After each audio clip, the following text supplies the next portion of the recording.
भक्तवन्दितपादाय काञ्चीपीठविहारिणे कारुण्यामृतनेत्राय जगतां गुरवे नमः.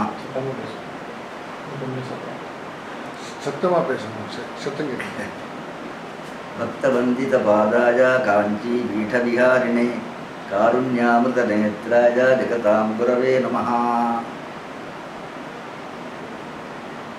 எங்கள் சித்தப்பா வெங்கட்ராம சாஸ்திரி கிருஷ்ணராயபுரம், அவருக்கு தான் நான் அத்தியாயம் பண்ணேன்.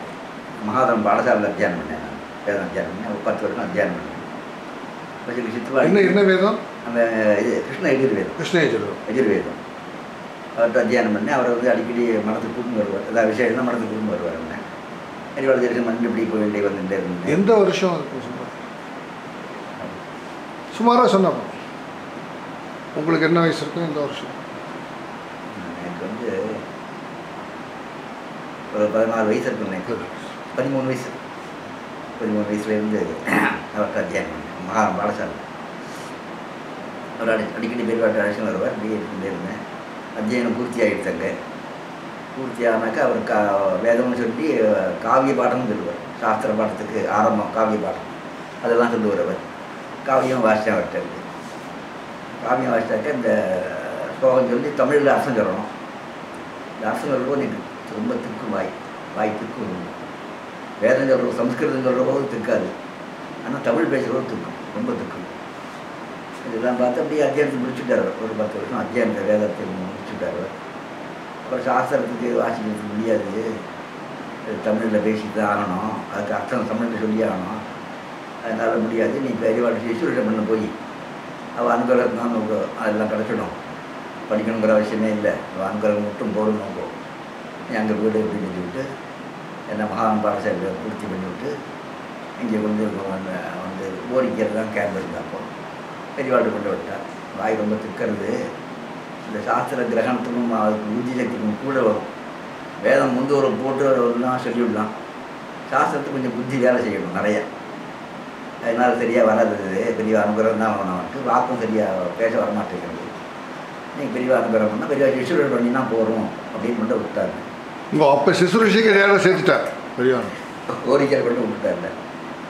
அப்புறம் அங்கே இருந்து வேறையா சரி எங்கள் அப்பா அதுக்கப்புறம் காசிக்கு பரவிட்டு போயிட்டார்கள். என்ன பண்ணுற மடத்தை கொண்டு விட்டு எங்கள் அப்பா காசிக்கு போயிட்டார். எங்கள் அம்மா 11 வயசுலேயே காலம் ஆகிட்டாங்க. அம்மா சித்தப்பா சித்தி தாத்தா பாட்டியெல்லாம் நான் பார்த்துக்கிட்டு பாடசாலை 10 வருஷம் போட்டு அப்புறம் இங்கே வந்து பெரிய கைங்கரிக்கு கொண்டு விட்டுட்டாங்க. கைங்கரி பண்ணிட்டே இருக்கும். முதல்ல பெரியவாடைய வஸ்திரமெல்லாம் துவச்சி நல்லா உணர்த்தி நித்திய மடி எடுத்து வச்சு இந்த மடி கைங்கரி தான் முதல்ல கொடுத்தாங்க.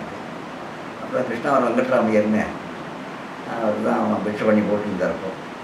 அவர்கிட்ட சொல்லி இவனுக்கு எல்லாம் பிக்ஷையெல்லாம் கற்றுக் கொடுவனுக்கு சமையல் இல்லாமல் எப்படி எல்லாம் பண்ணுறதுலாம் கற்றுக் கொடுத்து பிக்ஷையெல்லாம் எப்படி பண்ணுறது கற்றுக் கொடுக்கணும். அவர்கிட்ட கற்றுக்கிட்டு அவர்கிட்ட சூரியோதயத்திலேயே ஆரம்பித்து சூரிய அஸ்தமனம் ஆகிறதுக்குள்ளே மடித்து வச்சிடணுமோ? அப்போ தான் மடியும். மடியும் சாப்பிட்றதுக்கு முன்னாடி சொல்லுங்க. படியெல்லாம் படித்து மடி செஞ்சு உள்ள வச்சுக்கணும். மடி செஞ்சு வச்சிடணும். அப்போ தான் மடி. நித்தியம் 6 மணி எடுத்து வைக்கணும். உள்ளுக்குள்ள நித்தியம் 6 மணி. அவள் எத்தனை சாரம் பண்ணுவாலும் சொல்ல முடியாது இல்லையோ. நினைச்சுன்னா சாரம் பண்ணுவாள். அதனால் 6 மணி 2 மடி செஞ்சில் 3 மடி எடுத்து மடி செஞ்சின்னா இதில் செஞ்சுருக்கோம். கம்பளியில் கம்பளி பை 2 பை இருக்கும். 3 மடியை எடுத்து வச்சு அந்த கைங்கெல்லாம் முதல்ல ஆரம்பித்தேன் நான்.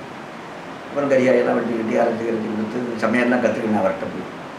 அதுவும் இந்த பிட்சைக்கெல்லாம் தயார் பண்ணி 2 கைங்கரி பண்ண ஆரம்பத்துலேருந்து அப்படி இருந்தது. அப்புறம் வேதபாராயணம் பண்ண சொன்னால் மத்தியில் வேதபாராயணம் பண்ணி மறக்காமல் இருக்குன்னு சொல்லிவிட்டு அதுவும் பண்ண சொல்லி அதுவும் பண்ணிகிட்டே இருந்தேன். அது வந்து அப்புறம் அடிக்கடி வருவார் போவார், பார்த்துட்டே இருந்தார். அப்படி போயிட்டே இருந்தது. அப்புறம் மெட்ராஸ் கேண்டு போச்சு. அப்புறம் வந்து திருவானக்கவல் காட்டங்க போயிட்டு வந்து பங்காரு காமாட்சி கோவில் கும்பாபிஷேகம், ராமேஸ்வரம் கும்பாபிஷேகம், இளையாத்துக்குடியில் இப்படிலாம் பல ஊர்களில் யாத்திரையெல்லாம், தஞ்சாவூர் ஜில்லா யாத்திரை, கிருஷ்ணாபுரி யாத்திரையெல்லாம் போச்சு. இப்போ ராமேஸ்வரத்தில் அந்த கும்பாபிஷேகம் ஆச்சு. ஆதிசங்கர் கும்பாபிஷேகம். ஆதிசங்கருக்கு அந்த கடற்கரை ஓரமாக கட்டியிருக்கா இல்லையா? அந்த படத்தில் ஸ்நானம் பண்ணிட்டு ஆதிசங்கர் நேராக பார்க்குற மாதிரி ஏதோ பண்ணியிருக்காங்க. பெரிய அங்கே பேர் கூட இல்லையா? பார்த்துருக்கேன். அதான் அதான் நீங்கள் உங்கள் வாயால் சொல்லணும்னு கேட்குறேன். அதுதான் அங்கே ஸ்நானம் பண்ணிட்டு அப்படி நிமிர்ந்து பார்த்தா சக்கரை பார்க்கணும். ஆமாம், அக்னி தீர்த்தத்தில் ஸ்நானம் பண்ணிட்டு நிமிர்ந்த ஒன்று ஆச்சாரியர் தெரியும். அந்த மாதிரி ஏற்பாடு பண்ணியிருக்கேன். அப்படி கும்பாவளியம் பண்ணாங்க. அப்போ வந்து நான் பூஜைக்கு அங்கே வேணால் போட்டுடலாமோன்னு யோஜனை பண்ணி நமக்கு பஞ்சாட்ச உபதேசம் ஆகிருக்கான்னு கேட்டேன். அதே பெரிய விதம் பண்ணணும்னு சொன்னேன். உடனே மறுநாளைக்கே சேது ஸ்நானத்துக்கு எல்லாரையும் அழைச்சிட்டு தனுஷ்கோடி அந்த அந்த ரயில் தண்டவாளத்தில் அப்படி நடந்து போனான்னு சொல்லுவா இல்லையா? அது நடந்துடும் போட்டில் போயிட்டான். ஏதோ ஒன்று நான் இந்த டாக்குமெண்ட்ரி பெரியவாளுக்கு பார்த்தேன். ராமேஸ்வரத்துலேருந்து பெரியவா வந்து இந்த ரயில் தண்டவாளத்தையும் நடந்து போகிற மாதிரி பெரியவாளோட இதில் வந்திருக்கு, சரித்திரத்தில் வந்திருக்கு. அது எப்படின்னு எப்போ தெரியல. போட்டில் தான் போச்சு. நான் ஞாபகம் 2-3 போட்டு போச்சு. சுவாமி பூஜை அக்னி தீர்த்தம் இங்கே மரத்துலாம் வச்சுருந்தா புது பெரியவா நாங்கள் எல்லோரும் சேர்ந்து பெரியவாளோட சேர்ந்து போனோம். பெரியவாளை போட்டு விடணும், புது பெரியவா போட்டு விடணும். அப்புறம் பாக்கி சிப்பந்திகள் போட்டு விடணும். 2-3 பூட்டாக போச்சு. எல்லா பூட்டும் வந்ததுக்கப்புறம் எல்லோரும் வந்தாச்சான்னு பார்த்துக்கிட்டு சேத்துல ஸ்நானம் பண்ணா பெரியவாளோட சேத்து ஸ்நானம் முதல்ல ஆச்சு. அப்புறம் அங்கேருந்து மிருத்திக்கெல்லாம் எடுத்துக்கிட்டு காசி காத்தறிஞ்சு அங்கேருந்து சங்கல்பம் ஆயிடுச்சுன்னு நினைக்கிறேன். இப்போ அங்கேருந்து மிருத்திக்கெல்லாம் எடுத்துக்கிட்டப்போ இது 63வது வருஷம். அங்கே வந்து பஞ்சாட்சனை உபதேசம் பண்ணிவிட்டாங்க. அக்னி தீர்த்தத்துக்கு மடத்துலேயே பஞ்சாட்சரத்தை உபதேசம் பண்ணான். பெரியவா தான் அனுகிரகம் பண்ணால் பஞ்சாட்சரம் உபதேசம் பண்ணான். அப்புறம் இங்கே பூஜை மாத்திரம் பண்ணினா போகாது. இங்கே வேதாந்த பாடமும் பாஷ்ய பாடமும் நிச்சயம் சொல்லணும். ஆச்சாரியால் மடம் எங்கெல்லாம் இருக்கோ, ஆச்சாரியர் பிரதிஷ்டை எங்கெல்லாம் இருக்கோ அங்கெல்லாம் வேதாந்த பாஷ்யம் என்று சொல்லணும். யாராவது அப்படி பெரிய சாஸ்திரம் எனக்கு தெரிஞ்சவாளா இங்கே நினைக்கணும். அவள் பூஜையும் பார்த்துக்கிட்டு பாஷ்ய பாடமும் சொல்லணும். எல்லாம் ஆச்சாரியோட பாஷ்யம் சொல்லணும். எல்லா மடத்துலையும் சொல்லணும். ஆச்சாரியால் எங்கெல்லாம் இருக்காளோ அங்கெல்லாம் அந்த ஆச்சாரியோடைய பாஷ்ய பாடம் நிச்சயம். சங்கர மடம்னு ஆச்சாரியர் எங்கெங்க பிரதிஷ்டை பண்ணிருக்கோம் அங்கெல்லாம் பாஷ்ய பாடமும் நடக்கணும்னு சொல்லி ஏற்பாடு பண்ணி இந்த கூடலூர் ராமச்சந்திர சாஸ்திரின்னு அவர் பெரிய மகாத்மான் இருக்கார், கும்பகோணத்தில் இருக்கார். அவர் அங்கே பூஜைக்கு எல்லாம் போட்டு அவர் நிறுத்தி பாஷ்ய பாடம் சொல்லிவிட்டு அப்படி யாத்திரையெல்லாம் பண்ணிட்டு ஒரு இடத்துல கொடுத்து வேதம் போச்சு. அங்கெல்லாம் இருந்தது. அப்புறம் எங்கள் ஊருக்கெல்லாம் போச்சு. கிருஷ்ணராயவரத்துக்கு எங்கள் ஊருக்கெல்லாம் போச்சு. எங்கள் ஊரில் பெரிய வீட்டுக்கு ஒருத்தருக்கு அப்போ இருந்தேன். நான் பார்த்துக்கு கூப்பிட்டேன். ஆற்றுக்கு வரணும்னு சொல்லி கூப்பிட்டேன். அங்கேயும் வந்தேன்.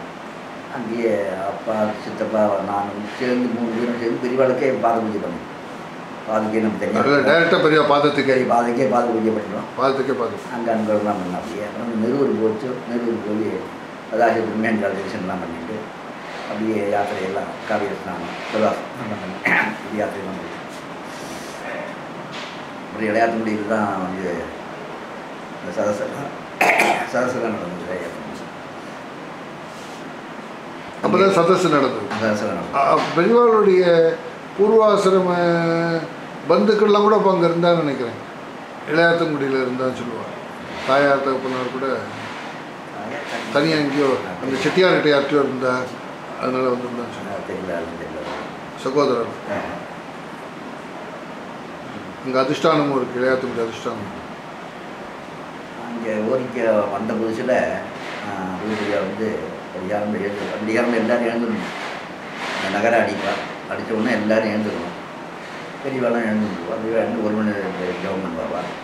புது பெரியவா வந்து பெரியவா சொல்லி இந்த அஷ்டவருடத்துக்கு இருக்கு ஆச்சாரியோட 24 நாமாவளி அதை சொல்லணும். புது பெரியா சொல்லணும். இந்த காமாட்சி விராசத்தில் சுவாமி புஷ்கரணி தீர்த்தம்னு அது ஒரு 30 ஸ்லோகம் இருக்கும். இந்த சொல்லணும். நாங்களாம் திருப்பி சொல்லணும். அதை புது பெரியா சொல்லி நாங்கள் எல்லாருமே சொல்லணும். தீபதி 10 பேர் சொல்லணும். 4:30 மணிக்கு எழுதணும் எல்லோரும். அப்படிலாம் பாடம் நடக்கும்.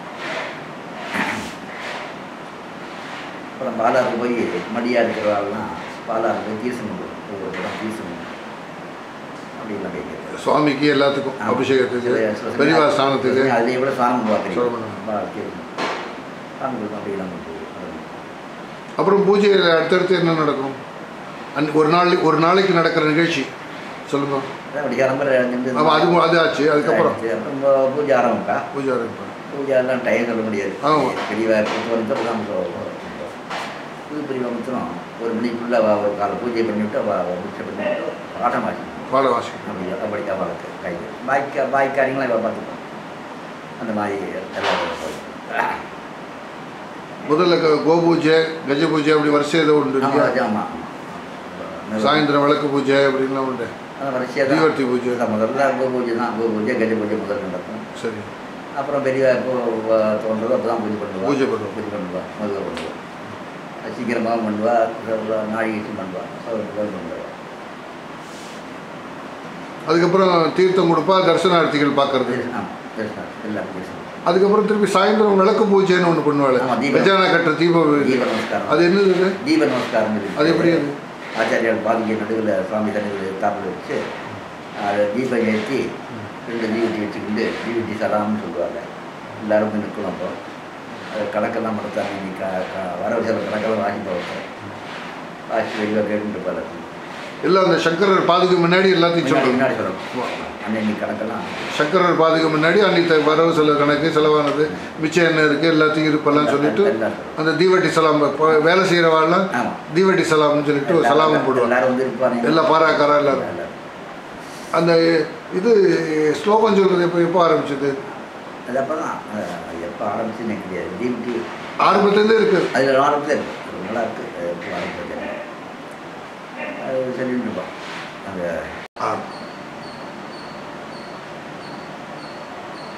பாலகருணாசிந்தும் ஞானதம் சாந்தோதரம் ஸ்ரீ சந்திரசேகரபுரம் பிரணமாமி உதாம்பகம். விளையாட்டுக்குடியில் பெரிய அந்த மடப்பள்ளியில் ஒரு ஸ்லோகம் சொல்லி கொடுத்தாரு எனக்கு. அந்த திருவானக்காவலாம் போய் பாஷ்யத்துக்கு அனுப்பிச்சா, வேத பாஷ்யத்துக்கு அனுப்பிச்சா. ஒரு 4 பேர் அனுப்பிச்சா. என்னையும் சேர்த்து அனுப்பிச்சா. அதோட அப்புறம் எனக்கு அதில் கொஞ்சம் உடம்பு அசௌகரியமாக போயிடுச்சு. உடம்பு சரியாக இல்லாமல் இருந்தது. அப்புறம் நான் திரும்பி வந்துட்டேன். மடத்துக்கு கைங்கிறது வந்துட்டேன். இங்கே 4 பேரில் நானும் ஒருத்தன் மடத்துக்கு இன்னும் திரும்பி வந்துட்டேன். விளையாட்ட முடியல. அப்போ மடப்பள்ளியில் பெரியவா இருக்கா. அன்றைக்கி நான் கைங்கறி பண்ணிட்டு போது கூப்பிட்டா ஒரு ஸ்லோகம் சொன்னான்.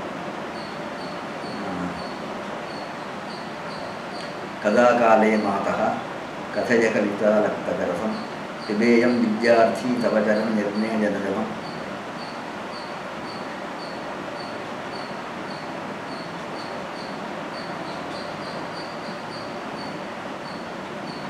பிரகிருத்தியா மூகானாமுகர்ணதா கவிதா காரணத்தையா கதாதத்தே பாணி முககமல தாம்பூல விரதாம். இதையே திருப்பி சொல்ல சொல்லி இன்னைக்கு நொட்டு வர வரைக்கும் திருப்பி சொல்ல சொன்னால் நான் சொல்லிட்டு ஒரு 50-60 ஜலம் கூட இருக்கும். நேமா சந்தர்ப்பம் ஞாபகம் நினைக்கிறீங்க. இந்த ஸ்லோகத்தை திருப்பி சொல்லிட்டு சரி போய்ட்டு வந்துக்கிட்டு வெளியில் ஆரம்பித்தா. இந்த மடப்படிக்குள்ளேயே பெரிய மாதிரி இந்த கல்லா காலை மாதாங்கிற அந்த சௌந்தரில் ஸ்லோகம் அந்த அதை உபதேசம் பண்ணாங்க. அங்கே ராமேஸ்வரத்துக்கு பஞ்சாட்சம் உபதேசம் பண்ணாங்க. அப்புறம் இங்கே இந்த ஸ்லோகம் சௌந்தரில் ஸ்லோகத்தை உபதேசம் பண்ணி நித்தியம் ஜபம் பண்ணுன்னு சொல்லி சொல்லிவிட்டு இப்படி பண்ணேன். அப்படி எங்கே நடந்துகிட்டே இருந்தது. அப்போல்லாம் உங்களுக்கு கல்யாணம் ஆகலை? பிரம்மச்சாரி. அப்போ எங்கள் அப்பா கூட இருந்தார். எங்கள் அப்பாவுக்கு ரட்டி பூர்த்தியாச்சு. ரட்டி பூர்த்தி விசேஷமாக ஒன்றும் பண்ணிக்கலவர். அங்கே ருத்ரபாராயணத்துக்கு எல்லாம் பண்ண வழக்கம் தட்சிணம் கொடுத்து அந்த அம்பாளுக்கு மஞ்சள் தீர்த்தத்துக்கு அபிஷேகம் பண்ணுவாள். அதையே பண்ணி அபிஷேகம் பண்ணிட்டு அதை பெரியவாள்கிட்ட நமஸ்காரம் பண்ணிட்டார். அவ்வளோதான். ரட்டி பூர்த்தியும் பெருசாக பண்ணிக்கலவர். அந்த மாதிரி அப்பாவும் நானும் அங்கே இருந்தோம். விளையாட்டு. அப்புறம் அங்கேருந்து திருவானக்காவலுக்கு இதில் தாரகம் இஷ்டம் திருவானக்காவல் அங்கெல்லாம் யாத்திரை போட்டுருக்கேன். கூட நானும் போகிறேன். அப்போல்லாம் கையில் தான் பிக்ஷை பெரிய திருவானக்காவல் போகிற வரைக்கும் கையில் எல்லாத்தையும் சேர்த்து கதம்பமாக பண்ணி கையில் போட்டுற வேண்டியது. அப்படியே சாப்பிட்டு கையிறங்க. இல்லை அதுக்கு முன்னாடி ஏதோ மீனுக்கெல்லாம் போடுவாங்க. எல்லாம் கீழே வச்சு தான் சொல்லுவாங்க. கோபாகம் சொல்லிட்டு கோபாகன்னு ஒரு பாத்திரம் வைக்கிறது உண்டு. அதில் பாதி போடுவா, பாதியை தான் சாப்பிட்டுருவா. கை கீழே இறக்காமல் அப்படியே சிஸ்டம்லாம் இருக்குது. அவ்வளோதான். இந்த மாதிரி கொஞ்சம் நாளைக்கு பிடிச்ச பண்ணிடலாம். கரபாத்திரம். கரபாத்திரம்.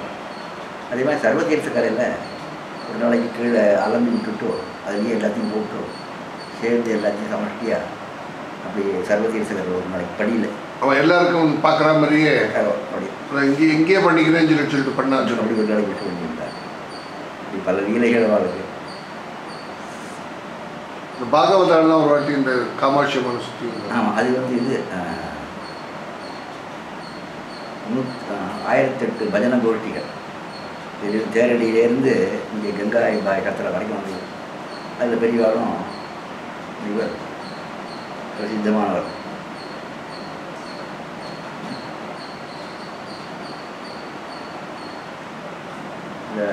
ஆகாஷ விமானத்திலே காலமானார் அவர் பேர் கிருபானந்த வாரியார்.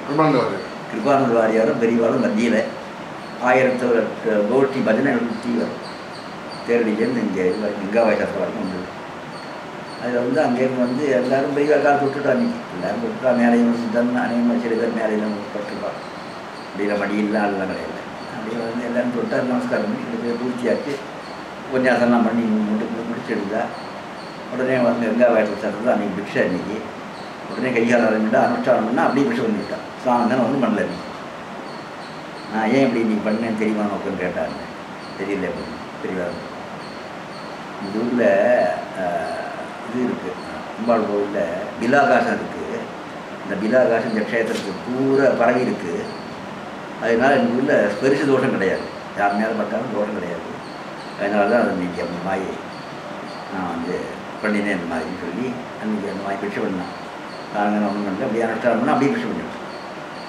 பிலாகாசம் இருக்கிறதுனால ஸ்பெரிசு தோஷம் கிடையாது. அது சொல்லி அப்புறம் இந்த தும்பப்பூ நிறையா பக்தாள்லாம் அந்த தும்பவன் தெருவிலையும் ஒரு பொன்னம்மா பாட்டின்னு அந்த பாட்டி தலைமையில் ஒரு 10-15 பேர் சேர்ந்தாப்புல ஒரு பூவில் தும்பப்பூ பரிசு வந்து பெரிய அபிஷேகம் பண்ணிக்கணும்னு சொன்னால் அது தானே பூ மேலே பொண்ணு போடுறா அப்படின்னு சொல்லி ஒரு நாளைக்கு தும்பப்பூ அபிஷேகம் பண்ணிட்டா. அடியாக்க முடியும். தும்பப்பூவாலே அபிஷேகம் அந்த மாதிரி ஒரே கூட தான் பெரிய கூட அந்த அப்படியே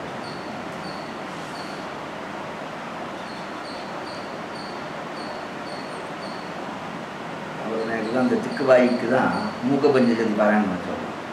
இந்த ஸ்லோகம் உபதேசம் பண்ணிட்டுனா அந்த திக்குவாய் அநேகமாக மறைஞ்சின்னு வர்றது ஜாஸ்தி திக்கலை. இப்போ நான் பேச வர்றது அநேகமாக பேச முடியாமல் இருந்தது. அதை பெரிய தான் நிறுத்தி விடணும். அதே மாதிரி வயிற்று வலி இருந்தது. எனக்கு வயிற்று வலி நல்லா இருந்தது. அந்த வயிற்று வலிக்கும் போது ரொம்ப அவசரப்பட்டுனே சிரமப்பட்டுட்டே இருந்தால் அப்பப்போ கேட்டுட்டு இருப்பா. அதான் எப்படி இருக்குது அப்படின்னு கேட்பா. அதை சரிப்பா பெரியவாரங்கள் தான் நான் இருப்பேன். ஒரு நாளைக்கு இங்கே பிக்ஷை பண்ணுறது இங்கே அதில் வந்து பிக்ஷை பண்ணிகிட்டே இருந்தால் நான் இப்போ பின்னாடி உட்காந்து இதை பிடிச்சிட்டு இருந்தேன். வாழா பிடிச்சிருந்தேன்.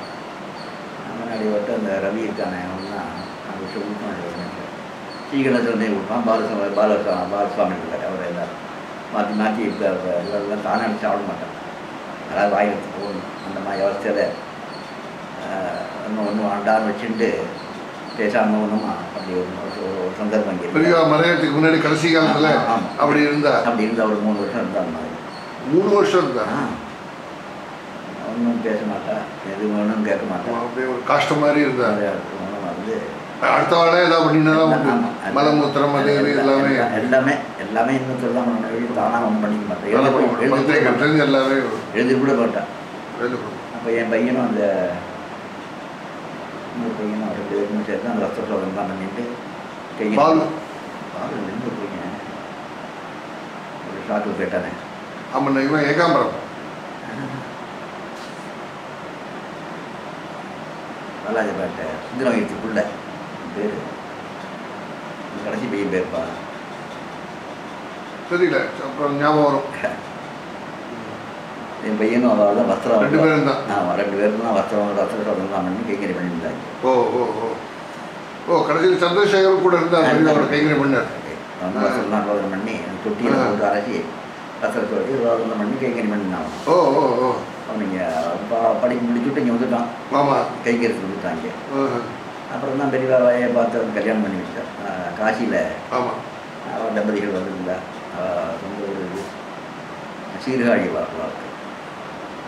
அவள் வந்து கன்னிகாதானம் பண்ணணும் அந்த பையனுக்கே கொடுத்துட்றேன்னு சொல்லி சொன்னால் பெரியவா தான் அதுக்கு எல்லாம் நாளெல்லாம் பார்த்து இங்கேயே பண்ணி கொடுத்துட்டு இந்த இதுதான் நடந்தது. ஏகாம்பரம் சென்னை தான் நடந்தது. கன்னிகாதானமாக பண்ணி வச்சு அப்படி தான் அனுப்புகிறோம்னா அது மாதிரி பொண்ணுகளுக்கெல்லாம் கன்னிகாதானமாக பண்ணி வச்சு 2 பொண்ணு.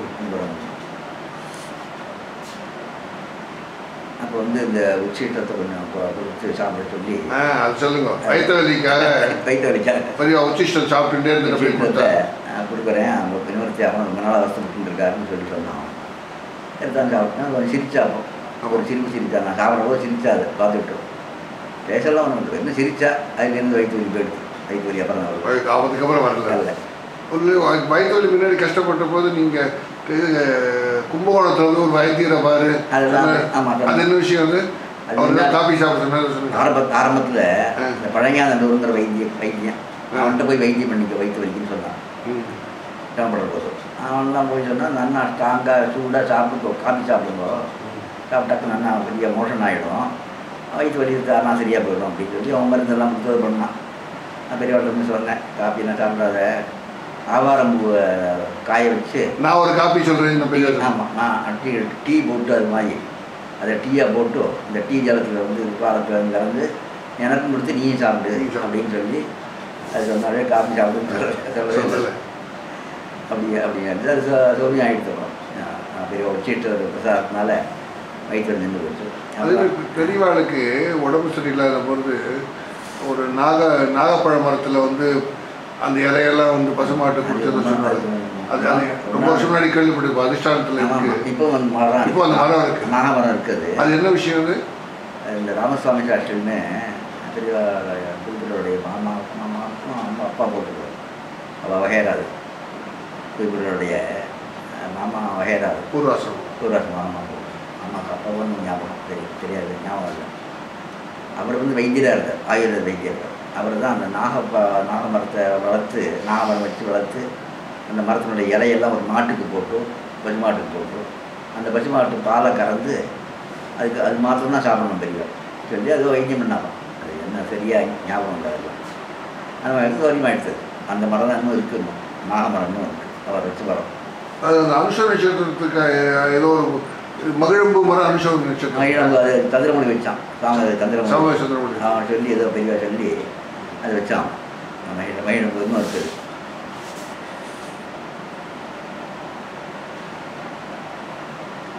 கல்யாணம் ஆகி அப்புறம் திருடுமுதூரில் எங்கள் அப்பா வயசாகிடுச்சு.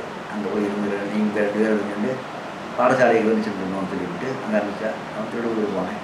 அப்புறம் சேகர் பிறந்ததுக்கப்புறம் அவன் பெரியவாட்டு கொண்டு விட்டு வந்துட்டேன். அப்புறம் 7-8 வயசில் அப்புறம் ஆயிடுச்சு அவனுக்கு. அதுக்கு முன்னாடியே பெரியவாட்டு கொண்டு அடிக்கடி கொண்டு போய் தரிசனம் பண்ணியிருப்பேன். அப்புறம் 8 வயசு ஆச்சு. அப்புறம் இங்கே பாடசாலையை அவனை ராமசாமி சர்மா சேர்த்து சொல்லி இங்கே ராமசாமி சாஸ்திரத்தை தான் அத்தியானம் பண்ணான். அவங்க காலம்புரை இங்கே இருப்பான்.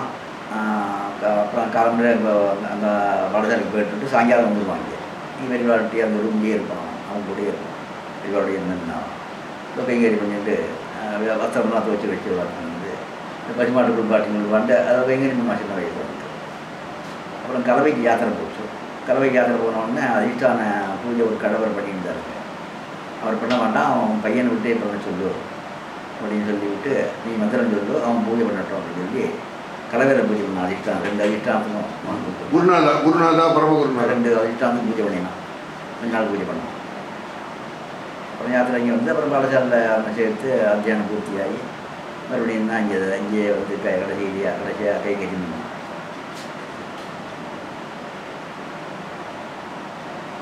பெரியவா பிக்ஷை பண்ணிக்கிறதா எப்படி பிக்ஷை பண்ணிப்பா? அந்த நேரத்தில் என்ன சொல்லுவா, என்ன பண்ணுவா? சஹஸ்ரநாமம் எல்லாரும் தர சொல்லுவா.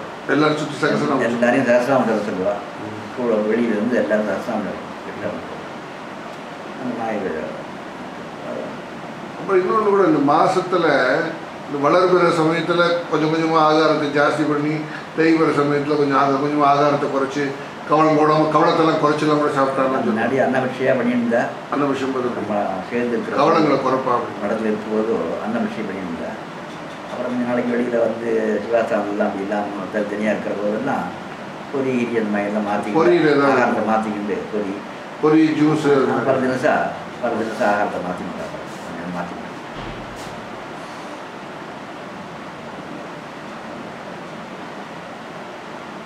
எவ்வளவோ இருக்குது சமாச்சாரம் மறந்து போயிடுச்சு. ஞாபகம்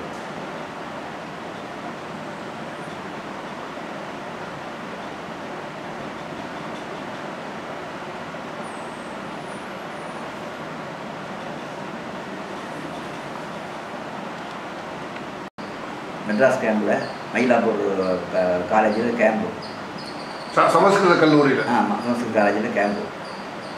அப்போ வந்து புதுப்பெருவெல்லாம் கைங்கறி பண்ணணும் உள்ளுக்குள்ளே. பாக்கி எல்லாரும் வெளியில் போய்டும் பண்ணிக்கிறேன். பூஜா கைங்கறி. ஆமாம், பூஜை கைங்கறி அவள் பண்ணிட்டோம். பூஜை முறை அவள் தான், ஃபுல்லாக அவள் தான் எல்லாம் போடணும். ஜலம் ரொப்பறதுலேருந்து எல்லா கைங்கரியும் என்னென்ன கைங்கரியம் இருக்குது. ஆனால் ஜலம் ரொப்பறது, புஷ்பம் நேவேத்தியெல்லாம் கொண்டு வைக்கிறது, மக்கள் துடைக்கிறது, தீபாவளி ஏற்றுறது, எண்ணெய் தெளி போட்டு எல்லா கைங்கரியும் வாங்க. அந்த மாதிரி கொஞ்சம் நாளைக்கு அங்கே பண்ண சொல்லி எல்லா ஜனங்களும் பார்த்தான். அந்த இதை அவள் பூஜை மரம் போட்டு எல்லா ஜனங்களும் பார்த்தான். ரொம்ப ஆச்சரியமாக இருக்குது. ரொம்ப இதுவாக இருக்கும். தண்டத்தோட வச்சுட்டு எல்லாத்தையும் பண்ணோம். தண்டத்தை அது இது சாத்தி விட்டான். தண்டை ரதத்தை சாத்தி விட்டுட்டு வேற ஒன்று குறுக்க யாரும் போக முடியாது. யாரும் போக முடியாது இல்லையா? ஒருத்தர் வரலையே அங்கே. கொடுத்து வந்து உள்ளே உள்ள யாருக்கு மேதூர் மாமா ஒரு ஓரமாக உட்காந்து மந்திரம் சொல்லிட்டு இருப்பார். மூலையில் உட்காந்து மந்திரம் சொல்லிட்டு இருப்பார். பெரிய காலம் தான் தெரியும். அங்கே பாக்கி ஒருத்தருக்கு ஒன்றும் தெரியாது. எல்லாம் இவா தான் எல்லா கைங்கரியும் வரும். இதுதான் தீபாவளி ஏற்றுறது முதல்கொண்டு வரலாம். துடைக்கிறது, தீபாவளி ஏற்றுறது, தீர்த்தம் விடுறது, புஷ்பம்லாம் கொண்டு எடுத்து வைக்கிறது, எல்லா கைங்கரியும் அந்த மாதிரி யாரும் பண்ண முடியாது. பெரியவாளுக்கு ஸ்நானம் பண்ணி வைக்கிறது கூட ஜலம் கொடுக்குறது அதெல்லாம் உள்ள பண்ணி வச்சுருப்பான்னு நினைக்கிறேன் நான். இதெல்லாம் இதுதான் எல்லாரும் பார்க்கக்கூடிய இதை பார்க்குற மாதிரி பண்ணி பூஜை முறை போட்டது. இந்த மாதிரி இந்த பாலாத்தங்கரில் வச்சுருந்தா வந்து தரிசனம் பண்ணுவாங்க. பாலாத்தங்கரில் பெரியவாக இருந்தால் இல்லை சின்ன காஞ்சிபுரத்தில் இருந்தால் நித்திய போய் தரிசனம் பண்ணுவாங்க. தரிசனம் பண்ணி இப்படி வச்சு கையை குடிச்சு நின்னாக்க மணி கிடக்க அது நின்றுட்டே இருப்பான். இப்படி காயம் நகர்த்த மாட்டான். அசைய மாட்டேன். கை கால் அசைய மாட்டேன். அசைய மாட்டேன். இப்படி நின்றுட்டே இருப்பாங்க. சிலையா இல்லாட்டக்க பாருங்க சில மாதிரி அந்த மாதிரி அப்படியே நின்றுட்டே இருப்பான். அடுத்த மாதம் கிரகிச்சுண்டு அப்படியே நின்றுட்டே இருப்பான். உத்தரவு கொடுத்தா தான் நகர்வார். அப்படிங்களா?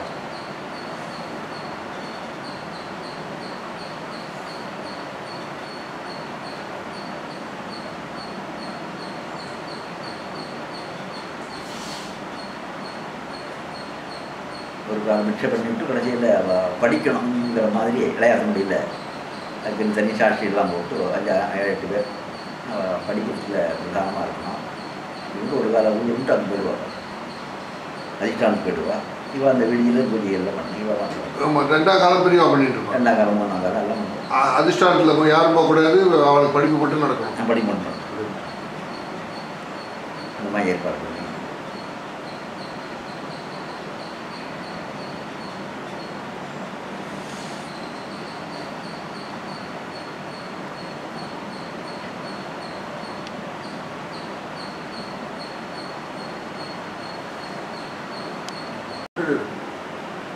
இந்த மகாதானவரம் கேம்பு வந்தது. அங்கே பாஷை தமிழ் மகா பெரிய வித்வான் அவர். நித்திய பாஷை பாடம் சொல்வார். அது ஆச்சாரியோடைய பாஷை நித்தியமாக சொல்லலாம் விடாமல் வெளியிலே இருப்பார். சிங்கேரி பக்தர் அவர். அங்கே மதத்துக்கு எதிராக பிரச்சாரம் பண்ணவெல்லாம் புத்தகம்லாம் போடுறது, பிரச்சாரம் பண்ணுறதெல்லாம் அப்போல்லாம் அங்கே ஜாஸ்தியாக இருந்தது. இவரும் அதில் சேர்ந்தவர் தான். இல்லை இந்த பாஷை சாமியானவரும் அதில் சேர்ந்து பிரச்சாரம்லாம் பண்ணார். அந்த ஊரில் யாத்திரை போனோடனே திடீர்னு அங்கேருந்து வந்தார். காலில் விழுந்தார். நான் ரொம்ப அபச்சாரம் பண்ணிவிட்டேன், க்ஷமிச்சுக்கணும் என்ன, காப்பாற்றணும் என்ன, மன்னிச்சுடணும்னு சொல்லி காலில் விழுந்து இந்த பாஷை சாமி பெரிய வித்வான் அவர். பெரியவரோட வயசில் பெரியவரோ இல்லை, சின்னவர். அந்த மாதிரி கேட்டுட்டார் அவர். பெரியவாள்லாம் அவங்க இல்லை, க்ஷேமமாக சொல்லிட்டு பெரியவா அனுப்புகிற பண்ணி பெரியவாள் பேசிட்டு தான். சமஸ்கிருதத்துலேயே பேசுவார். தமிழில் பேச மாட்டார். சமஸ்கிருதத்துலேயே 2 பேரும் ரொம்ப நாள் பேசியிருந்தார். இப்போ ராமசாமி சர்மாவும் கூட இருந்தார். பக்கத்தில் இருந்தார். ராமசர்மா சர்மான்னு சேகருடைய வாத்தியார் ராமசாமி சர்மான்னு பெரிய ஆஸ்தான வித்வானாக இருந்தார். இங்கே அவர் ராமகிருஷ்ண சாஸ்திரி வரலாம் இருந்தார். இங்கே அவரும் கூட இருந்தார். அவர் கூட இந்த மாதிரி சமரசமாக பேசி எல்லாம் அவனுக்கு தப்பு ஒன்றும் இல்லை அப்படின்னு சொல்லி அனுகிரகம் பண்ணிட்டார். வேற ஒருத்தர் கூட திருவிடங்குருதுரா சொன்னாங்க. அவர் எங்கள் ஊரில் சங்கர தீட்சிதர். 2 பேர் எங்கள் ஊர் சங்கர தீட்சிதர். ஒருத்தர் மடத்துக்கு ரொம்ப ஆத்மமாக இருப்பார். சங்கர தீட்சிதர் வந்து எங்கள் ஊரில் அவர் இருந்தார். அவரும் இப்படி தான் அந்த மடத்தை தீட்சியார். அவர் அதுதான் பிரதானம் நினச்சிட்டு இருப்பார். அவரும் பெரியவாழ்கிட்ட வந்து இங்கே எல்லாம் சொன்னான். பெரியவாளை போல மகான் பார்க்கல நான். ஆனால் அந்த மடத்தை சிஷ்யன் ஆகிட்டேன் நான். அதனால் நான் அந்த அந்த மாதிரி பேசிட்டு இருக்கேன். நான் க்ஷமிச்சுக்கணும். அவரும் அவங்களாம் கேட்டுருக்கேன். சங்கர தீட்சிதர் இருந்தார் எங்கள் ஊருக்காரர். கிருஷ்ணராயபுரம்.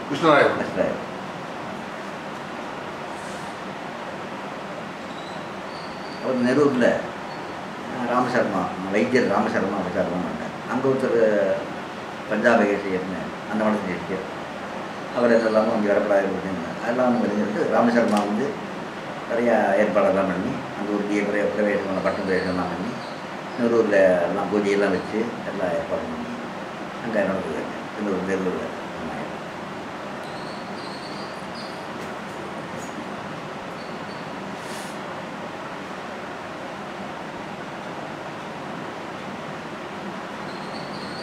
பெரிய ஞாபகம்